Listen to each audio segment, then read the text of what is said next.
विश्ववंदनीय विश्व शांतीदूत महामानव तथागत सम्यक समृद्ध तथागतांचा पावन पवित्र सद्धम्म, त्या सद्धम्माचा सातत्याने प्रचार आणि प्रसार करणारा सदापूजनीय भिक्खू संघ, बुद्ध धर्म आणि संघ या महान तीन रत्नाची आम्हा सर्वांना माहिती करून देणारे, आम्हा सर्वांचे आधारस्तंभ, भारतीय घटनेचे शिल्पकार, बोधिसत्व गुणवेतन डॉक्टर बाबासाहेब आंबेडकरांच्या धर्मक्रांतीमध्ये शेवटच्या श्वासापर्यंत समर्पित राहतो. आज या मंगलमय प्रसंगी आपल्या बुद्धविहारामध्ये अर्थात डॉक्टर बाबासाहेब आंबेडकर स्मारकामध्ये पूजनीय भिक्खू संघाच्या धम्मदेशनेच्या कार्यक्रमाचं आपण आयोजन केलं.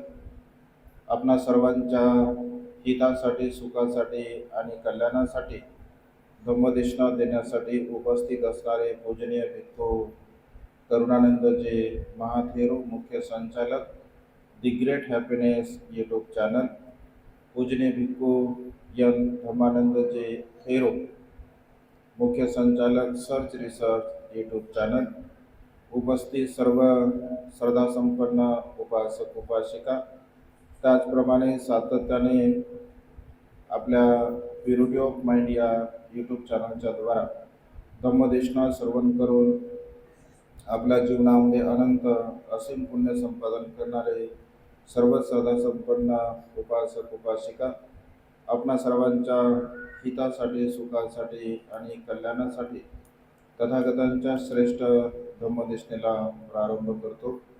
आपण सर्वांनी शांत चित्ताने, एकाग्र चित्ताने तथागतांच्या श्रेष्ठ धम्मदेशनेला श्रवण करावे. बोधिसत्व गुणवेतन डॉक्टर बाबासाहेब आंबेडकर स्मारक या ठिकाणी आपण भिक्खू संघाच्या धम्मदेशना श्रवण करण्यासाठी आज उपस्थित आहात. सील सुद्धा आपण ग्रहण केलेला आहे. अत्यंत सुंदर असं छोटेखानी का होईना भिक्खू संघाचं आपण स्वागत केलं, सन्मान केला, सत्कार केला आणि भिक्खू संघाच्या धम्मदेशना आपण श्रवण करत आहात. बोधिसत्व गुणवेतन डॉक्टर बाबासाहेब आंबेडकरांच्या महान आणि असीम पुण्याईमुळे हा तथागतांचा पवित्र असा सद्धम्म आपल्याला प्राप्त झालेला आहे. या सद्धम्माचं अनुसरण करणे, या सद्धम्माला जाणणे, समजून घेणे आणि त्यानुसार जीवन जगणे हे आपल्या जीवनातील महान आणि असीम असं पुण्यकर्म आहे. भगवंताचा धम्म आपल्या हितासाठी आहे, सुखासाठी आहे, कल्याणासाठी आहे. जो मनुष्य सुखाची अपेक्षा करतो, ज्या मनुष्याला असं वाटतं की माझ्या जीवनामध्ये कुठल्याही प्रकारचं दुःख निर्माण होऊ नये, मी सुखाने, समृद्धीने आणि आनंदाने जीवन जगावं, तर त्या मनुष्याने भगवंताच्या सद्धम्माला समजून घेतलं पाहिजे, धम्माला जाणलं पाहिजे आणि त्यानुसार प्रॅक्टिकली धम्माचं आचरण, अनुसरण करण्याचा आपण प्रयत्न केला पाहिजे. अत्यंत सुंदर अशा या छोटेखानी स्मारकामध्ये आपण मोठ्या संख्येने आज भिक्खू संघाच्या धम्मदेशना श्रवण करत आहात. हे तुमचं अत्यंत महान आणि असीम असं पुण्य आहे की तुम्हाला आज भिक्खू संघाच्या धम्मदेशना श्रवण करण्यासाठी एक सुवर्ण संधी प्राप्त झालेली आहे. आणि त्यामुळे धम्मदेशना आपण जेव्हा श्रवण करत असतो तर एकाग्र चित्ताने आपण धम्मदेशना श्रवण केल्या पाहिजे. कारण एकाग्र चित्ताने जर आपण धम्मदेशना श्रवण करेल तर जे काही भंतेजी सांगतात तर ते आपल्याला समजेल आणि ते जर आपल्याला समजेल तर वर्तमान काळामध्ये सुखपूर्वक जीवन जगण्यासाठी तो भगवंताचा धम्म आपल्याला सहाय्यक ठरेल. आणि त्यामुळे एक भगवंताचा छोटेखानी उपदेश मी तुम्हाला या ठिकाणी देण्याचा प्रयत्न करणार आहे.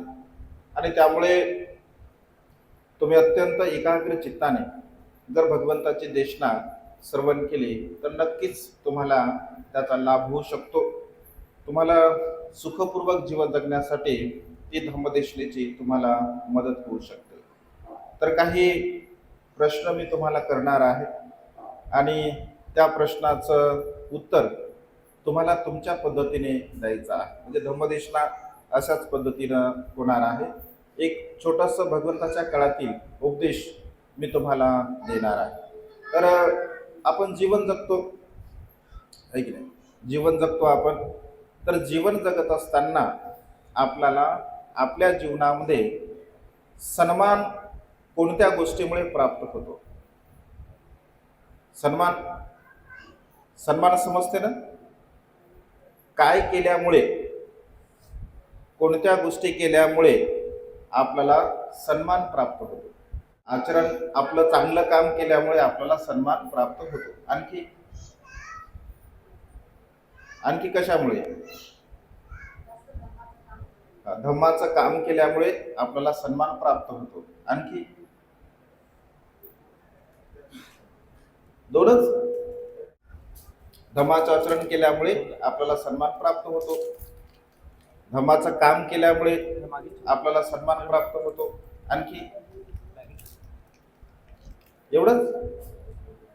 दोनच गोष्टीमुळे सन्मान प्राप्त होतो का?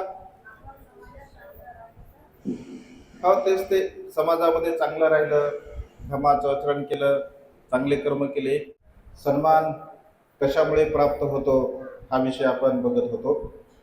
तर भगवंताच्या काळातील एक छोटंसं उदाहरण मी तुम्हाला देणार आहे. एक छोटीशी कथा आहे. कथेच्या द्वारा भगवंताच्या काळामध्ये एक सेनापती असतो, पुरोहित असतो एका राजाचा. आणि तो पुरोहित भगवंताचा उपासक असतो. आणि भगवंताचा उपासक असल्यामुळे तो नेहमी विहारामध्ये जात असे, भगवंताला वंदन करत असे, भगवंताची धम्मदेशना तो श्रवण करत असे. आणि भगवंताची धम्मदेशना श्रवण करत असल्यामुळे तो साहजिकच शीलवान होता, गुणवान होता, सदाचारी होता, नीतिवान होता. जेव्हा जेव्हा तो राजदरबारामध्ये जात असे तेव्हा तेव्हा राजा सुद्धा त्याला सन्मान देत असे, कारण तो पुरोहित होता, सल्लागार होता राजाचा. एक वेळेस तो जेव्हा भगवंताकडे जातो, भगवंताची देशना श्रवण करतो आणि श्रवण केल्यानंतर तो चिंतन करतो, तो मनन करतो. कारण भगवंत असे म्हणतात की या संसारामध्ये मनुष्याला आपल्या जीवनामध्ये जर सन्मान प्राप्त करायचा असेल तर त्या मनुष्याने शीलाचं आचरण केलं पाहिजे, सदाचाराचं आचरण त्याने केलं पाहिजे. जर मनुष्य शील आणि सदाचाराचं आचरण करत असेल तर त्या मनुष्याला त्याच्या जीवनामध्ये सन्मान प्राप्त होतो, असं भगवंत उपदेश करतात.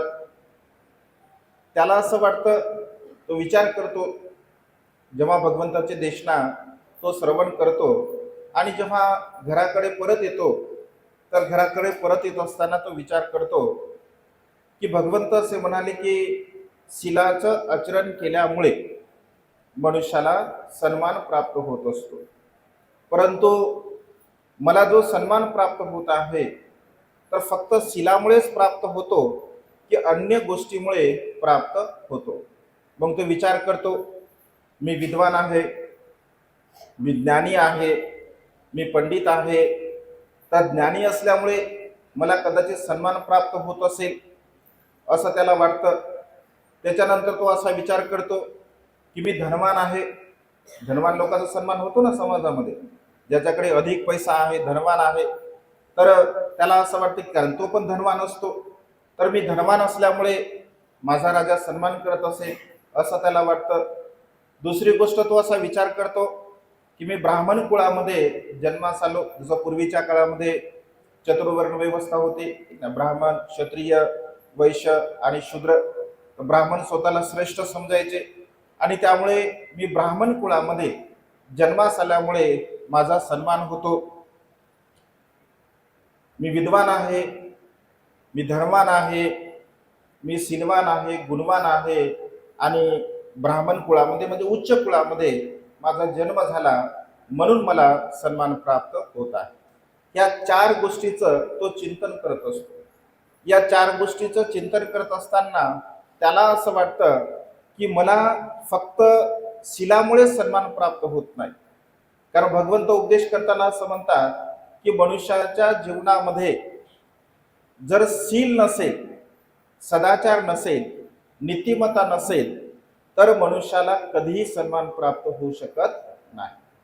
केवळ आणि केवळ मनुष्याच्या जीवनामध्ये शील पालनच अत्यंत महत्त्वपूर्ण आहे आणि त्या शील पालनामुळे मनुष्याला सन्मान प्राप्त होत असतो अशी भगवंताची देशना असते. तर तो विचार करतो, जर समजून घ्या मी शीलाचा भंग केला, मी शीलाचा जर भंग केला, जे शील भंतेजीने तुम्हाला दिलं ऐक ना, 5 शील दिले तुम्हाला भंतेजीने, 3 शरण आणि पंच शील दिलं तुम्हाला ऐक ना, पानातिपाता वेरमणी शिखापदं समाधी आम्ही, काय होतो अर्थ त्याचा, काय होतो अर्थ?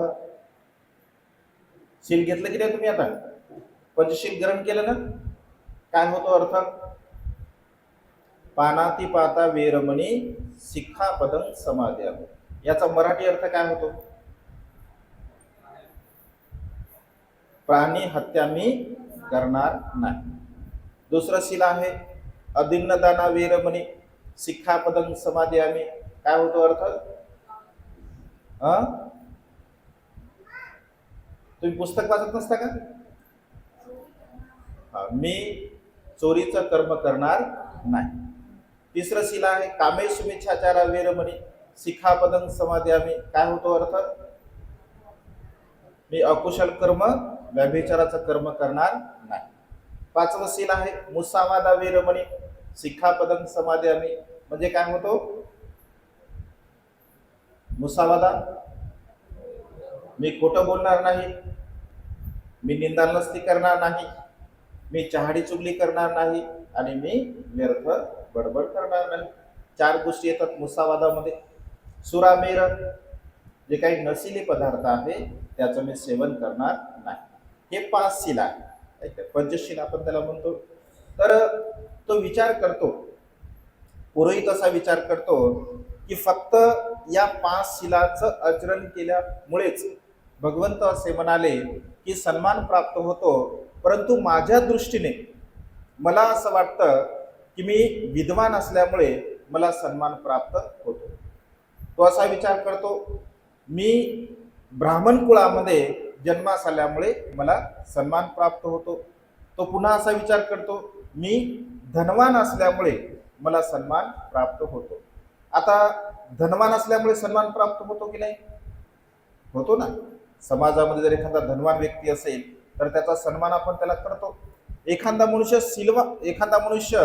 म्हणजे प्रज्ञावान आहे, बुद्धिवान आहे, ज्ञानी आहे, तर त्याचा पण सन्मान होतो ना. ज्ञानी मनुष्य सन्मान करतो आपण.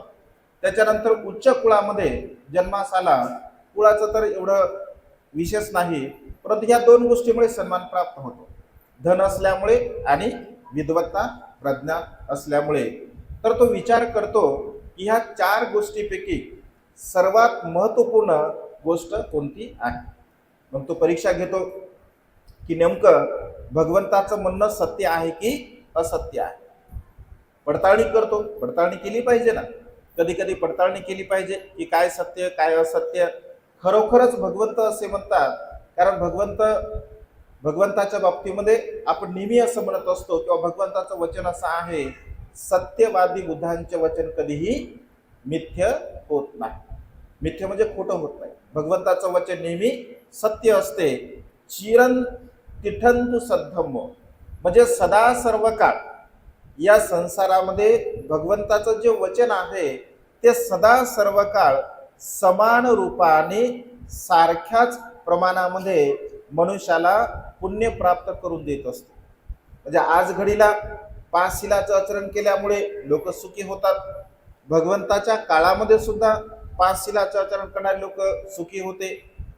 भविष्य काळामध्ये सुद्धा 5 शीलाचं आचरण करणारे लोक सुखी राहतील, समाधानी राहतील. म्हणजे 3ही काळामध्ये, भूतकाळामध्ये, वर्तमान काळामध्ये आणि भविष्य काळामध्ये.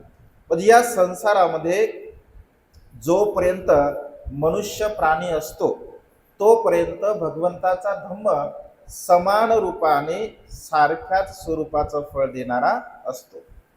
म्हणजे हे नैसर्गिक सत्य आहे. भगवंताचा धम्म हा नैसर्गिक सत्य आहे आणि त्यामुळे नैसर्गिक सत्य कधीही बदलत नसते. आणि त्यामुळे तो विचार करतो की खरोखर भगवंत असे म्हणाले तर ते सत्य आहे की मी माझ्या दृष्टीने ज्ञानी असल्यामुळे, विद्वान असल्यामुळे, उच्च कुळामध्ये जन्मास आल्यामुळे मला सन्मान मिळतो की फक्त मी शीलाचं पालन करत असल्यामुळे मला सन्मान प्राप्त होतो, असा विचार करत असताना तो दरबारामध्ये जातो. दरबारामध्ये गेल्यानंतर नेहमीचं नित्यनेमाचं दरबारामध्ये त्यांना जाणं असतं.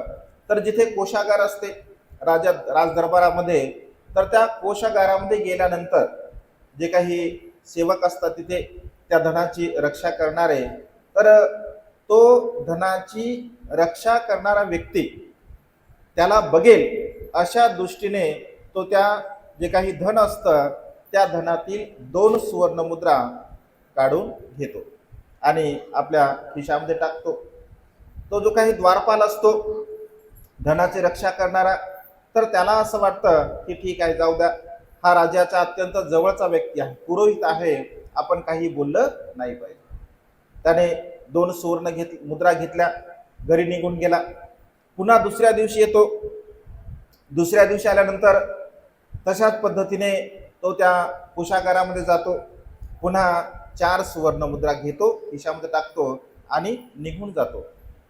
पुन्हा द्वारपाल त्याला बघतो, विचार करतो, जाऊ द्या, राजाच्या फार जवळचा आहे, आपण बोललं तर राजाला हा काहीतरी सांगेल, राजा आपल्याला शिक्षा करेल.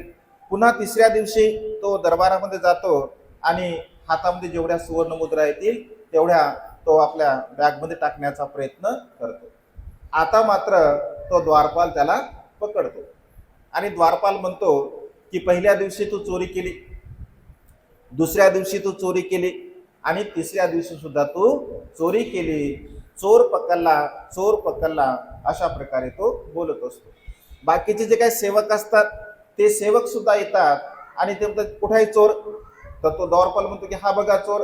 तर बाकीचे सैनिक म्हणतात अरे हा तर राजाचा पुरोहित आहे, हा तर राजाचा अत्यंत जवळचा आहे आणि हा चोरी कसा करू शकतो, याच्याकडे विपुल धनसंपदा आहे, हा धनवान आहे, हा विद्वान आहे, प्रज्ञावान आहे, ज्ञानी आहे, उच्च कुळामध्ये त्याचा जन्म झालेला आहे, तर मग हा चोरी कसा करेल. पण द्वारपाल सांगतो मी अगदी मुद्देमालासह याला पकडलेला आहे, याच्या बॅगमध्ये बघा सुवर्ण मुद्रा तुम्हाला भेटतील. असं म्हणता म्हणता बघा ही गोष्ट राजापर्यंत जाते. राजापर्यंत गेल्यानंतर राजा विचार करतो, जेव्हा सेवक त्याला सांगतात की महाराज अशा अशा प्रकारे पुरोहिताने चोरी केलेली आहे.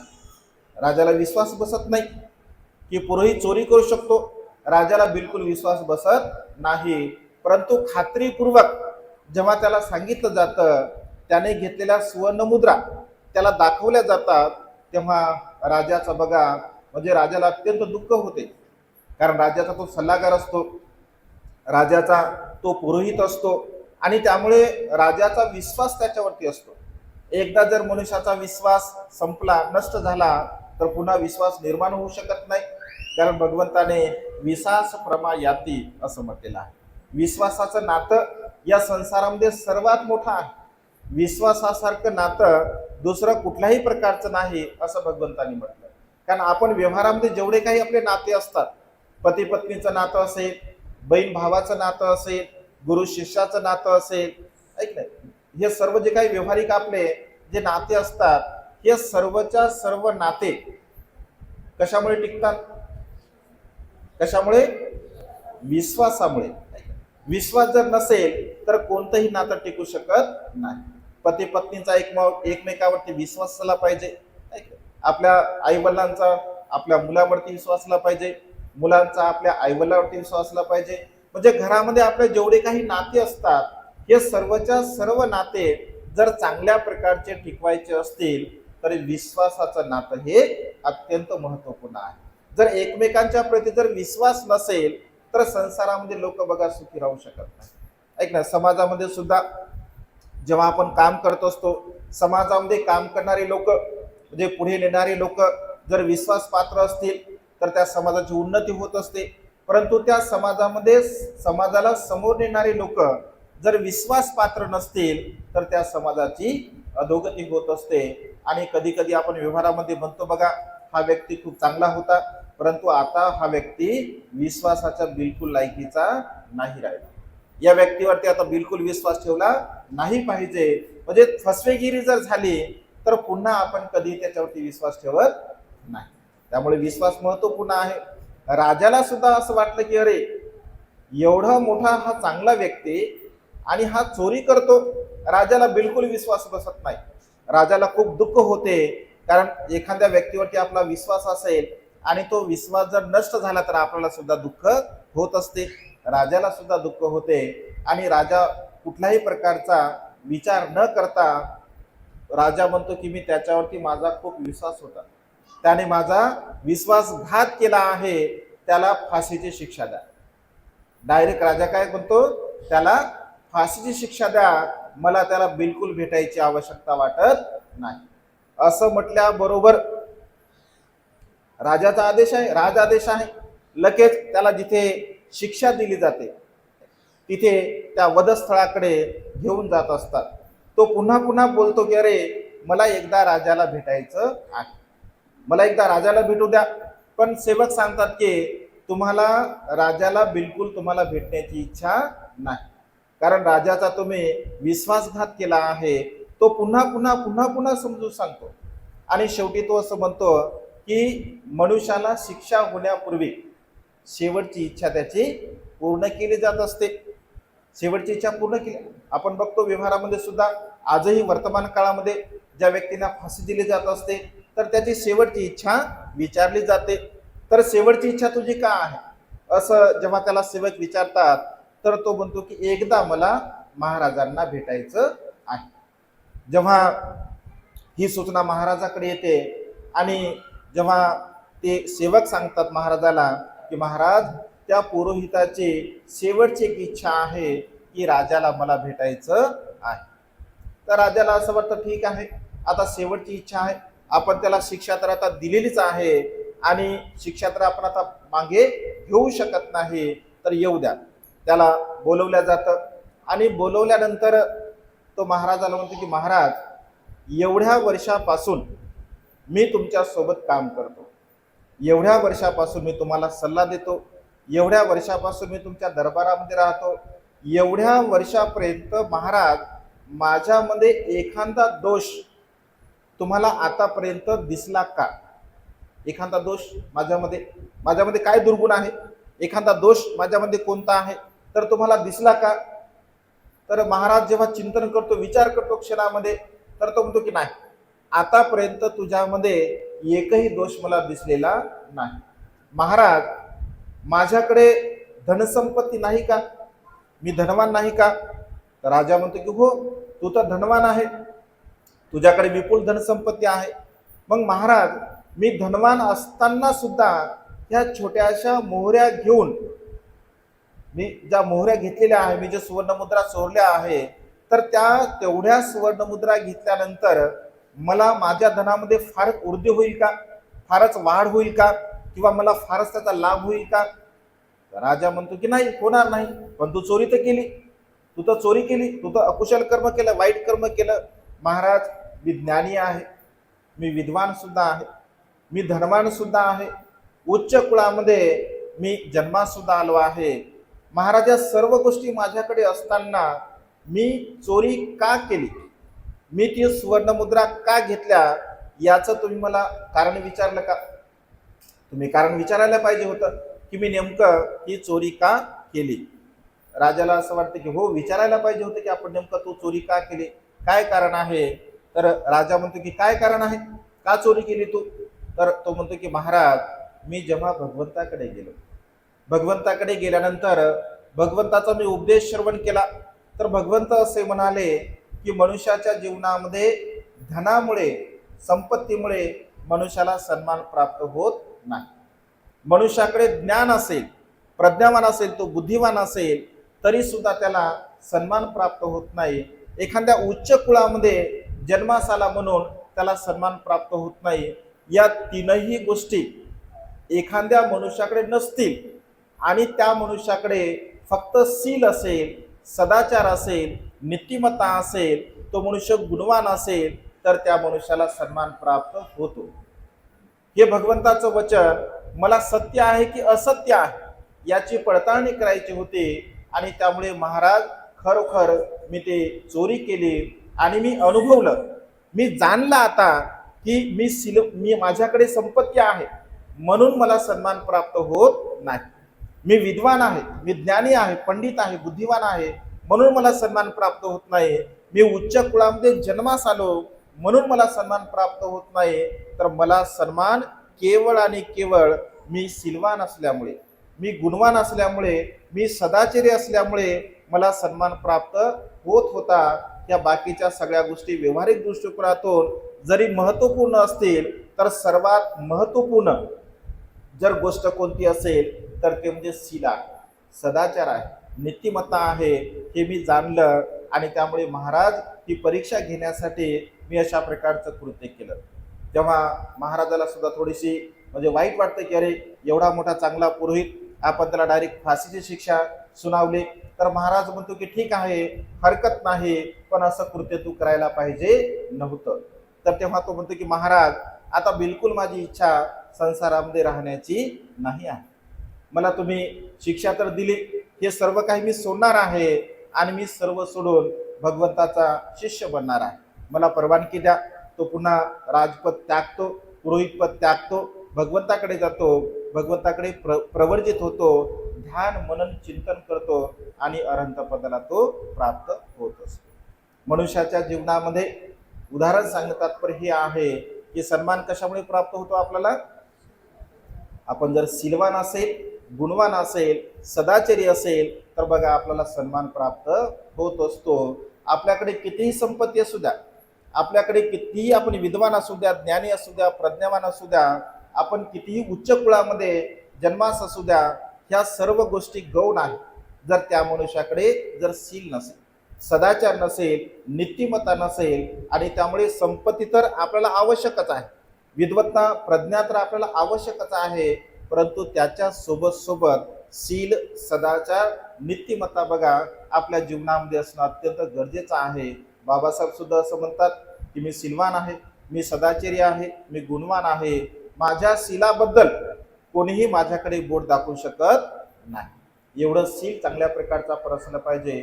भगवंत सुद्धा म्हणतात जो मनुष्य शीलवान आहे, जो मनुष्य गुणवान आहे, प्रज्ञावान आहे, तर तो मनुष्य कुठल्याही परिषदेमध्ये जाऊ द्या, ब्राह्मणांची परिषद असेल, क्षत्रियांची परिषद असेल, वैश्यांची परिषद असेल, शूद्रांची परिषद असेल, तो अत्यंत सन्मानाने, अत्यंत स्वाभिमानाने त्या परिषदेमध्ये जात असतो. कारण शीलवान मनुष्य कधी कुणाला भीत नाही, शीलवान मनुष्य कधी कुणाला भीत नसतो. बाबासाहेब सुद्धा असं म्हणतात की माझं मन मजबूत आहे, मला नैतिक बल प्राप्त झालं आहे. तुमचं मन मजबूत व्हावं, तुम्हाला नैतिक बल प्राप्त व्हावं म्हणून बुद्धाचा धम्म मी तुम्हाला देत आहे. बुद्ध तत्वज्ञानाचं आचरण केल्यामुळे नैतिक बल, आध्यात्मिक बल आपल्याला प्राप्त होत असते. आणि त्यामुळे सातत्याने आपण आपल्या जीवनामध्ये बघा शीलाचं आचरण केलं पाहिजे, अनुसरण केलं पाहिजे, दान पुण्य आपल्या जीवनामध्ये सातत्याने आपण केलं पाहिजे. कारण जोपर्यंत आपल्या मनाला परिशुद्ध आपण करत नाही, जोपर्यंत आपण आपल्या मनाला निर्मळ करत नाही, तोपर्यंत कधीही आपल्या जीवनामध्ये आपल्याला सुख प्राप्त होऊ शकत नाही. आणि त्यामुळे आपल्या मनातील राग, द्वेष, लोभ, मोह, मीपणा, अहंपणा, गर्व, ईर्ष्या या सर्व प्रकारच्या विकाराला आपण नष्ट केलं पाहिजे. आणि केवळ बुद्ध, धम्म आणि संघ या तीन रत्नांच्या प्रती आपण श्रद्धा निर्माण करून आपलं जीवन बघा दुःखमुक्तीच्या मार्गाकडे घेऊन जाण्याचा आपण प्रयत्न केला पाहिजे. आज या मंगलमय प्रसंगी आपण सुद्धा आपल्या जीवनामध्ये भगवंताच्या या तत्वज्ञानाला जाणावं, समजून घ्यावं. शील किती महत्त्वपूर्ण आहे या छोट्याशा उदाहरणाच्या द्वारा मी तुम्हाला समजावून सांगण्याचा प्रयत्न केला. नक्कीच तुम्हाला ते समजलं असेल. सातत्याने आपल्या जीवनामध्ये आपण नेहमी कायेने, वाचेने आणि मनाने कुशल कर्म केले पाहिजे. आपल्या कायेने कधी आपण प्राण्यांची हिंसा करू नये, कधी चोरी करू नये, कधी व्यभिचार करू नये. आपण आपल्या वाणीने कधी खोटं बोलू नये, निंदानालस्ती करू नये, चहाडी चुगली करू नये, व्यर्थ बडबड करू नये. आपल्या मनाने कधी आपण राग द्वेष लोभ करू नये. एकंदरीत काया, वाचा आणि मन नेहमी परिशुद्ध ठेवण्याचा आपण प्रयत्न केला पाहिजे. आणि हे अनंत पुण्यकर्मामुळे, कुशल कर्मामुळे आपल्याला हे मानवी जीवन जे प्राप्त झालं आहे, तर ते मानवी जीवन दुःखमुक्तीच्या मार्गाकडे घेऊन जाण्याचा आपण प्रयत्न करावा. एवढीच आजच्या मंगलमय दिनी ही धम्मदेशना देतो. आपण शांत चित्ताने धम्मदेशना श्रवण करून घेतली. आपणा सर्वांच्या प्रती अनंत असीम अपार मंगलमंत्रीची भावना व्यक्त करतो. तुम्हा सर्वांना तुमच्या जीवनामध्ये आयुष्यवर्ण सुखाने मला प्राप्त हो. तुम्हा सर्वांच्या इच्छित आणि पार्चित मनोकामना ढगातून मुक्त झालेला शीतल चंद्रमाप्रमाणे पूर्णत्वात जाऊ, अशा प्रकारची मंगलमय आणि उदात्त कामना या ठिकाणी व्यक्त करतो. सर्वांचं मंगल हो, सर्वांचं कल्याण हो, सर्वांना दीर्घायुष्य.